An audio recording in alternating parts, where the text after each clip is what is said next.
Hello and welcome to Network Africa on Channels Television with me, Cynthia Are. 2 days after it was confirmed that the Islamic State has received its first recruit from Ghana, authorities from the West African country are now investigating several universities over links to suspected recruitment for the so-called Islamic State.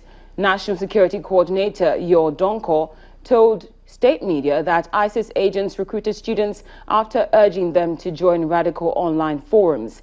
If you watched yesterday's program, we highlighted how that works, and Mr. Donko also confirmed that 2 Ghanaians had traveled to join ISIS, but also said there was no cause for alarm because only a handful of Ghanaians had gone to join the militant group.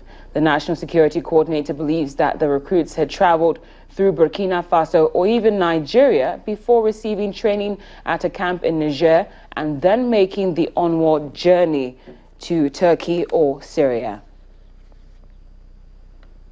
But we're inching closer to the end of August, and for the Al Jazeera journalists who are facing their 11th retrial, they are optimistic that they are inching closer to the end of their court case. Tomorrow, Mohammed Fahmy and Bahir Mohammed will appear before a Cairo court and are hopeful that they will not have to go back to prison and actually return home. And they're also very hopeful that their trial dates will not be postponed again. As for Peter Grester, who's back home in Australia, he will be tried in absentia.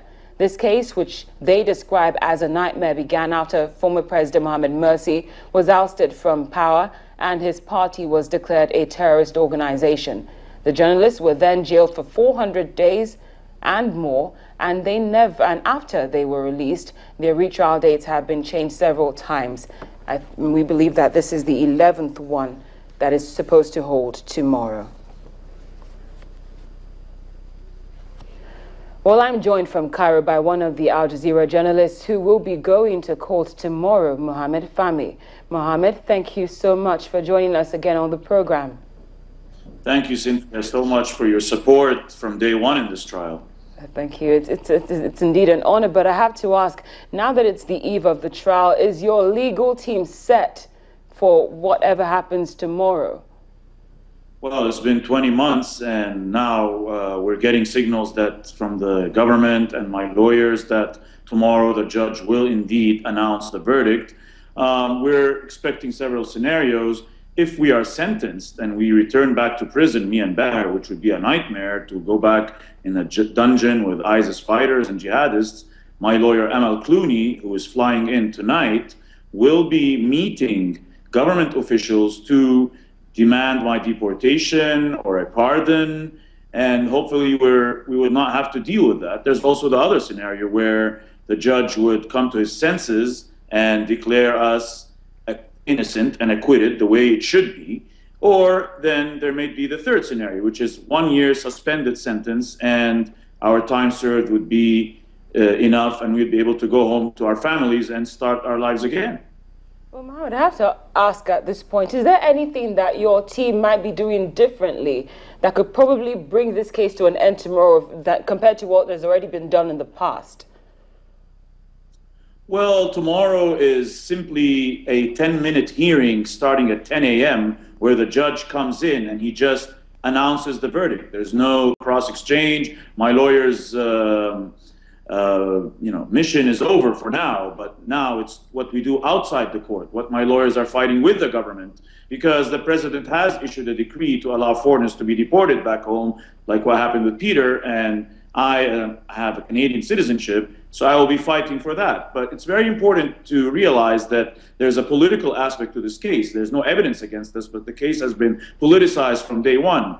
Al Jazeera is owned by Qatar, and Qatar has been a diehard supporter of the Muslim Brotherhood, and we journalists paid for that since we are working for the network. And the network has done many mistakes and we have been telling the judge to separate us from the network and look at our work separately. The network did not have proper operational licenses, which caused us a lot of trouble, and we found out in the court about that. And we hope the judge separates us from the mistakes the network did, because we should not be paying the price for that.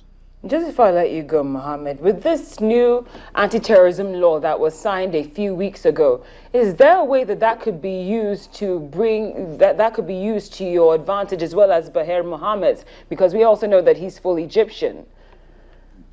Well, it will not be to our advantage, but it will also not hurt us, because we will be judged according to Article 88 of the new terrorism law that happened in 2013 when we were arrested, that declared the Muslim Brotherhood terrorists and anyone that promotes their agenda or their work, and that is how they put us in prison. However, we were giving both sides of the story, not just the Muslim Brotherhood. And in Egypt here, there has been a lot of people in prison who should not be in prison, including us. But now we are fighting to prove our innocence, and I have made it very clear that I'm angry at Al Jazeera for the deliberate negligence they committed. I'm angry at them for the misrepresentation, for supporting some members of the Muslim Brotherhood without giving me and Peter and Baher the information, or keeping us in the dark about what they were doing by giving cameras to Muslim Brotherhood affiliates on the ground in Egypt, and also operating without licenses. We shouldn't pay for that. The network should be accountable for that. And I hope